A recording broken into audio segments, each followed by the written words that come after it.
Hello bachcho, so let's understand this question. So the question is asking, the informal sector credit include loans from money lender, self help groups, cooperative societies और banks. मतलब कि जो informal sector होता है हमारा credit का, वो अगर हम वहां से लोन ले रहे हैं तो यहाँ पे 4 ऑप्शन दिए हुए हैं.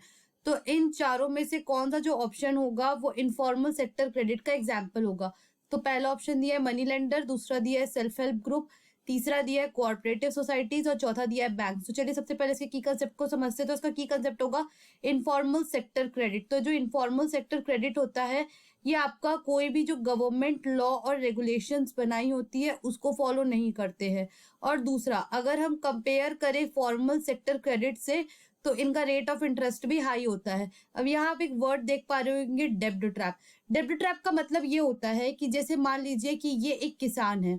अब इन्होंने मनी लेंडर से 50,000 रुपीज लिया और 50,000 रुपीज लिया, तो ये जो मनी लेंडर है वो हमारा किसान को बेवकूफ बनाएगा ये बोल के कि आप इतना 8% इंटरेस्ट पे 50,000 रुपीज को बाद में वापस कर दीजिएगा.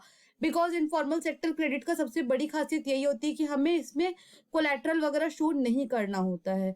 तो इसीलिए यहाँ से जो लोन है as compare to the formal sector credit वो इजिली मिल जाता है. तो अब क्या होगा कि ये जो किसान होगा वो बढ़िया मस्त 50,000 रुपीज का यूज करेगा. फिर मनी लेंडर बोलेगा कि आपने तो पैसे वापस किए ही नहीं. तो उसके बाद क्या होगा, बेचारा किसान परेशान हो जाएगा. ऑल्दो वो 50,000 रुपीज को 8% इंटरेस्ट के साथ वापस कर चुका होगा, बट मनी लेंडर उसको इस तरह फंसाएगा कि किसान को लगेगा कि नहीं, मैंने तो पैसे दिए ही नहीं है. इस उधारी को पूरा करने के लिए वो और पैसे लेगा थर्ड पर्सन से. फिर वो लेता चला जाएगा. तो ऐसे में क्या होगा, वो एक डेब्ट ट्रैप पे फंसता चला जाएगा. दूसरा, और ये डेब्ट ट्रैप, ये जो कंडीशन है वो क्यों होती है, सबसे पहला कि इसको कोई सुपरवाइज नहीं करता है.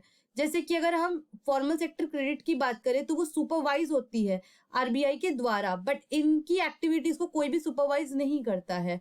अब जैसे अगर हम बात करें इनफॉर्मल सेक्टर क्रेडिट की, तो इनमें आ जाएंगे हमारे फ्रेंड्स हो गए, फैमिली मेंबर्स हो गए, मनी लेंडर हो गए. अब अगर हम गिवन ऑप्शंस की बात करें तो इसमें 4 ऑप्शन दिया है, money lender, self help group, cooperative society और बैंक. तो हमारा ऑप्शन नंबर ए जो होगा वो होगा correct answer. So what will be the final answer? The final answer will be option number A, that is money lender. So I hope this question has been clear to you. Thank you and best of luck.